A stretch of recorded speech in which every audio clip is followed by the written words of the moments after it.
Jasper, a scruffy mix, mugs for the camera. He's got this modeling thing down pat. That was excellent, Jasper. Good boy. While he's no prima donna, it does take lots of coaxing and corralling to get Jasper to pose. Come here, Jasper. Come on, up, up, up. Come on, up, up, up. Come here. Pet photographers Bud Thorpe and Kim Bucheri know his soft spot. There is no session that we have that does not contain a lot of treats. Showing up for a photo shoot without dog treats, well, you might as well forget the camera. I think most owners think that their dog will not sit and stay on a busy photography set, when in fact, it's super rare that they don't.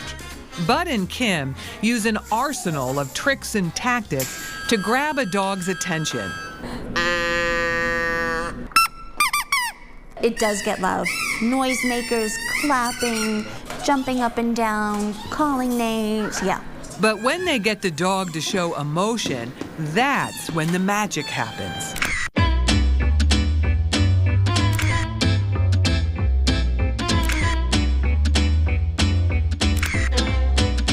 At the end of the day, we're specialists, and getting the right emotions, the right look, that inquisitive head tilt out of your family pet can be tricky, and part of that comes from us getting to know not just the dog, but the family as well. A growing number of pet owners are willing to pay a premium for high-quality photographs of their dogs and cats. At Kimberly Sarah Photography in Manchester, Kim and Bud turned their photos into exquisite wall art.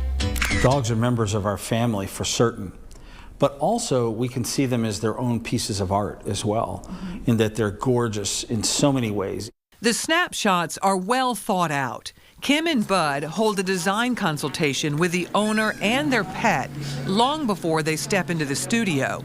That's when they learned of Jasper's history and came up with the idea for his photo. Jasper was a rescue dog from Puerto Rico. He lived on the streets and survived Hurricane Maria. We had him stand on a bench. And you can't see much of the bench in the image, but we zoomed in and we gave a lot of space above his head, and he's somewhat looking back. And to me, that kind of read that he was looking back in his past, but his body was moving towards the future.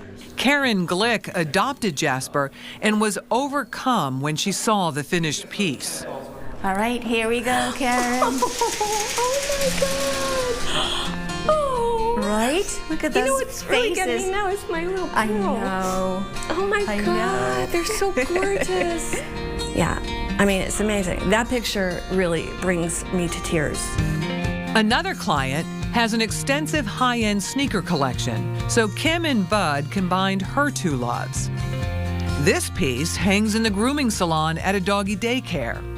And two lawyers are big fans of Ruth Bader Ginsburg. Bud and Kim consider themselves more portrait artists than pet photographers.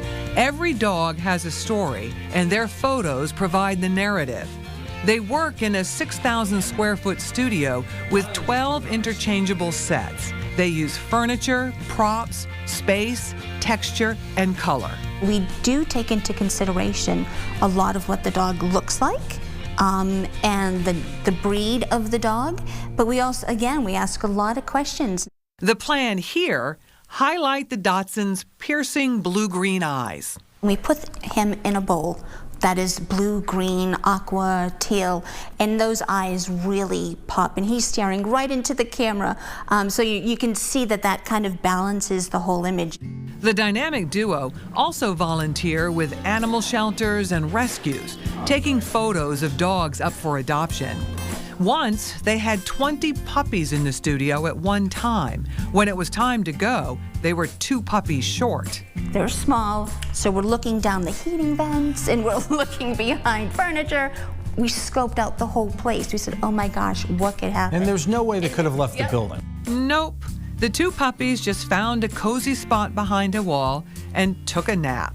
There's chaos. There's chaos all the time in the studio with animals, and it's a lot of fun. Their clientele is quite extensive. Dogs, cats, chickens, lambs, ferrets. We've done it all. We've done it all. But dogs top the list, pouring on the charm. Lights, camera, wag.